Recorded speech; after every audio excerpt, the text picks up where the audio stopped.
নমস্কার। কাছে ও দূরে, দেশে ও বিদেশের সমস্ত শ্রেণীর শ্রোতা বন্ধুদের আমার সহ আপনাদেরই চ্যানেল শান্তিবার্তাতে সুস্বাগতম। আজকের আলোচনার বিষয় হলো বিবাহ বিচ্ছেদের কারণ কি। আমার খুবই একজন অন্তরঙ্গ বন্ধু, তারই অনুরোধে এই বিষয়টি উপস্থাপন করার চেষ্টা করছি মাত্র। তো অনেক প্রকারের কারণের ভেতরে বিশেষ বিশেষ যে কারণে আজকে সমাজ সংসারে প্রায়শই আমরা বিবাহ বিচ্ছেদের কথা শুনতে পাই। যে কারণগুলির কারণে বিবাহ বিচ্ছেদ হয়ে থাকে তার কয়েকটি উপস্থাপন করার চেষ্টা করছি। খুবই মর্মাহত বিষয়, শেষ পর্যন্ত সঙ্গে থাকবেন এবং আপনাদের মূল্যবান মতামত অবশ্যই পাঠিয়ে দেবেন। তো আমাদের নাম মানুষ, তো আমরা দুটো পরিবারের দুটো মানুষের শারীরিক এবং মানসিক বন্ধনের মাধ্যমে বিবাহ বন্ধনে আবদ্ধ হই। সেটা কিন্তু কোনো চুক্তিপত্র তেমন বিষয় নেই। শারীরিক তার সঙ্গে সঙ্গে মানসিক দিক দিয়েও আমরা একে অপরের সঙ্গে শুধুমাত্র এক জীবনের জন্য নয়, 7 জন্মের জন্য একটা অটুট বন্ধনে বাধা পড়ি, 7 পাকে বাধা পড়ি। আজ সমাজের কোন অবক্ষয়ের কারণে, ব্যক্তিগত চিন্তা চেতনার কোন অবক্ষয়ের কারণে এই বিবাহ বিচ্ছেদের মতো একটা কুপথে আমরা অগ্রসর হচ্ছি, সেটাই সমাজের কাছে বা সমস্ত মানুষের কাছে প্রশ্ন। তো একটু চিন্তা করলে দেখা যায় যে বিবাহ বিচ্ছেদের প্রথম এবং প্রধান যে কারণ, সেটা একে অপরের প্রতি বিশ্বাসঘাতকতার কারণ। সেটি কেমন? বর্তমান যে সোশ্যাল মিডিয়ার যুগ, সেখানে বিভিন্ন কারণে অকারণে আমরা একে অপরের বিবাহ বহির্ভূত কোনো সম্পর্ক ছিল এবং বিয়ের পরেও সেই সম্পর্ক বহাল তবিয়াতে ঠিক আছে বা যোগাযোগ আছে, এই যে একটা অন্ধ সন্দেহ একে অপরকে করে থাকে, এই কারণেই কিন্তু অবিশ্বাসের জন্ম নেয় এবং একে অপরকে বিশ্বাসঘাতক বা বিশ্বাসঘাতিনী বলে আখ্যায়িত করে। তারা শারীরিকভাবে এবং মানসিকভাবে বিচ্ছেদের দিকে অগ্রসর হয়। 2 নম্বর যে কারণটি অবশ্যই অর্থনৈতিক কারণ।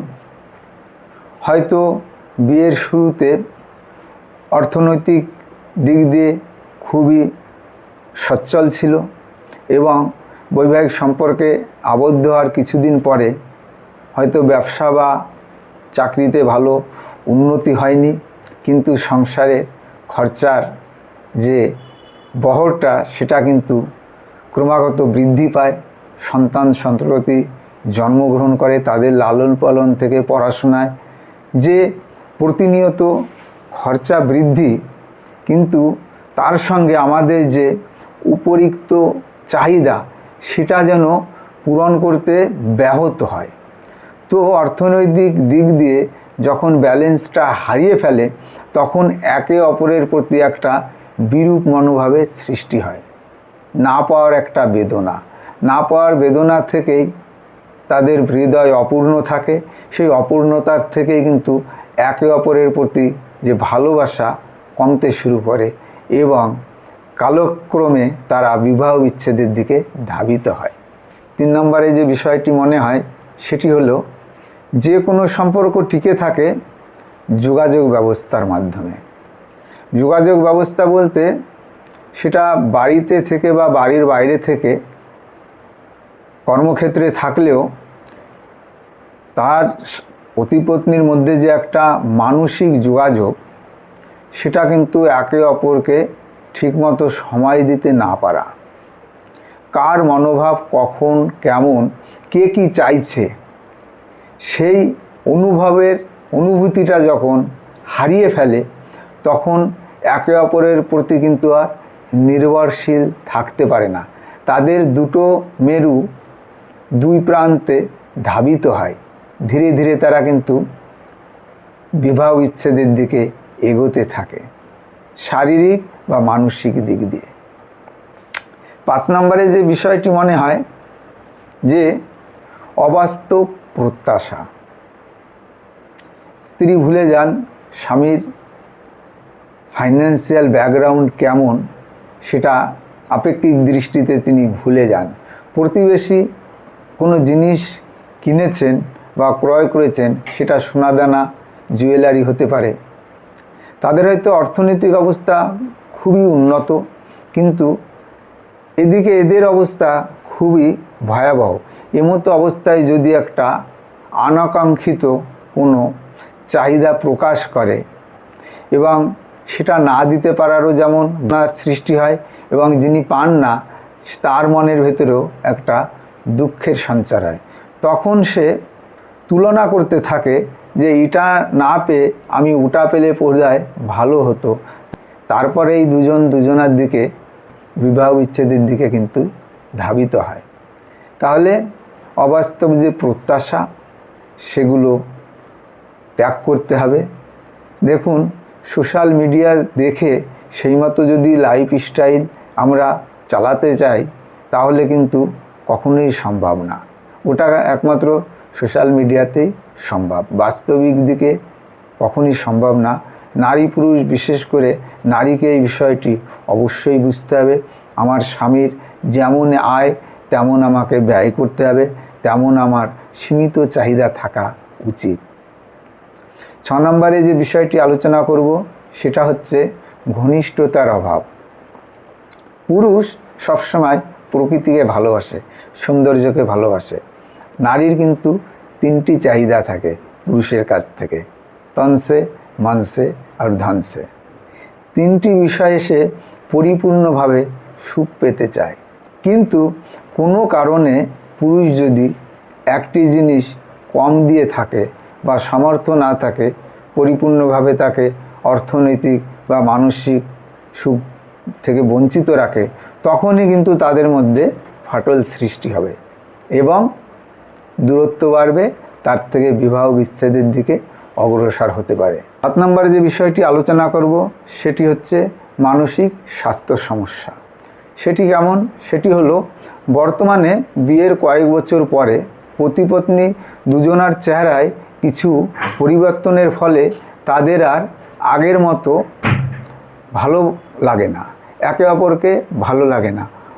তো এর থেকেই মানসিকভাবে তাদের মধ্যে একটা দূরত্ব তৈরি হয় এবং তারপরেই তারা বিবাহ বিচ্ছেদের দিকে অগ্রসর হতে থাকে। এখানে একটি বিষয়ে মনে রাখতে হবে, হয়তো নারী সন্তান ধারণের কারণে তার শারীরিক আগের মতো আর লাবণ্যময় থাকে না ঠিকই, কিন্তু পুরুষের এক্ষেত্রে বুঝতে হবে একমাত্র তাকেই পিতৃত্বের আনন্দ দেওয়ার জন্যেই কিন্তু নারীর এই আত্মত্যাগ বা আত্মবলিদান, যে কারণেই তার সোনার সৌন্দর্য নষ্ট হয়ে যায়। পুরুষকে বুঝতে হবে যে তাকে পিতৃত্বের স্বাদ দেওয়ার জন্যই সে কিন্তু তার সবথেকে অমূল্য সম্পদ, তার যে সৌন্দর্য সে নষ্ট করেছে। সুতরাং তাকে ভালোবাসা থেকে কোনো প্রকারের কমতি রাখলে তার অন্যায়। সুতরাং দুজন দুজনার প্রতি যে শারীরিক ও মানসিক টান, সেটা কিন্তু পরিপূর্ণ থাকা খুবই প্রয়োজন। এইখানে যখনই ব্যাঘাত ঘটে তখনই তারা একে অপরের থেকে বিচ্ছিন্ন হয়ে যান এবং বিবাহ বিচ্ছেদের দিকে ধাবিত হয়ে থাকেন। 8 নম্বরে যে বিষয়টি বলবো সেটি হচ্ছে অভিভাবকত্বের পার্থক্য। বর্তমানে সন্তান লালন পালন করার ক্ষেত্রে নারীরই ভূমিকা বেশি থাকে এবং সে চিন্তা করেন যে তার সঙ্গী হয়তো এড়িয়ে যাচ্ছেন, শুধুমাত্র মাসে কিছু অর্থ প্রদান করেই সে তার সমস্ত দায়িত্ব থেকে এড়িয়ে যেতে চাইছে। কাজেই তার মনের ভেতরে তখন পুরুষের প্রতি একটা ক্ষোভের সৃষ্টি হয় যে আজকে সন্তান তো আমার একার নয়, দুজনারই, তাহলে লালন পালন সমস্ত কিছু ক্ষেত্রে আমি একাই কেন দায়িত্ব নেভাবো? তার কি কোনো দায়িত্ব নেই? শুধুমাত্র পয়সা কিছু টাকা মাসে মাসে দিয়েই কি তার দায়িত্ব শেষ? এর থেকে যে ক্ষোভের সৃষ্টি হয়, ক্ষোভের থেকে বিতৃষ্ণা, তার থেকেই কিন্তু মানসিক দিক দিয়ে সে আর এক হয়ে থাকতে পারে না, তখনই নিজেকে বিবাহ বিচ্ছেদের দিকে অগ্রসর করে। এই যে বিষয়গুলি আলোচনা করা হলো, এর প্রত্যেকটি কারণেই কিন্তু নারী পুরুষ উভয়ই সমান দায়ী। আপনারা বিবাহ বিচ্ছেদের পরে হয়তো দুজন দুদিকে নতুন করে আবার কিছু শুরু করলেন, কিন্তু আপনাদেরই সন্তান কিন্তু অথৈ সাগরে তখন ভাসতে থাকে। তাদের একুলও থাকে না, ওকুলও থাকে না। তারা শারীরিক সহ মানসিক এবং আর্থিক দিক দিয়ে তারা বিপর্যস্তের মধ্যে অতিবাহিত করতে থাকে এবং অনেক সন্তানই কিন্তু তখন বিপদগামী হয়ে যায়। আমাদের সবারই এগিয়ে আসতে হবে এবং আমরা মানুষ, আমাদের মনুষ্যত্ব হারালে চলবে না। একে অপরের প্রতি ভালোবাসার আদান প্রদান রেখে আমাদের মানসিক এবং শারীরিক সুখ শান্তির যাতে সমৃদ্ধি হয়, সেই চিন্তাধারা নিয়েই অটুট বন্ধনে আমাদের বাধা থেকে আমাদের সংসারকে এগিয়ে নিয়ে যেতে হবে। সেদিকে নারী পুরুষ দুজনকেই সমস্ত প্রকারের গ্লানি দুঃখ কষ্ট মুছে আনন্দের সঙ্গে আমাদের অতিবাহিত করার চেষ্টা করতে হবে। তাহলেই আমরা সমাজ সংসার সমস্ত কিছু সঠিকভাবে লালন পালন করতে সক্ষম হব। আশা করি সবাই আমার সঙ্গে একমত হবেন। ভিডিওটি যদি ভালো লেগে থাকে অতি অবশ্যই বন্ধুবান্ধব বা প্রিয়জনদের কাছে শেয়ার করবেন। সবার দাম্পত্য সহ শারীরিক ও মানসিক সুস্থতা কামনা করে আজ তবে এখানেই শেষ করব। নমস্কার।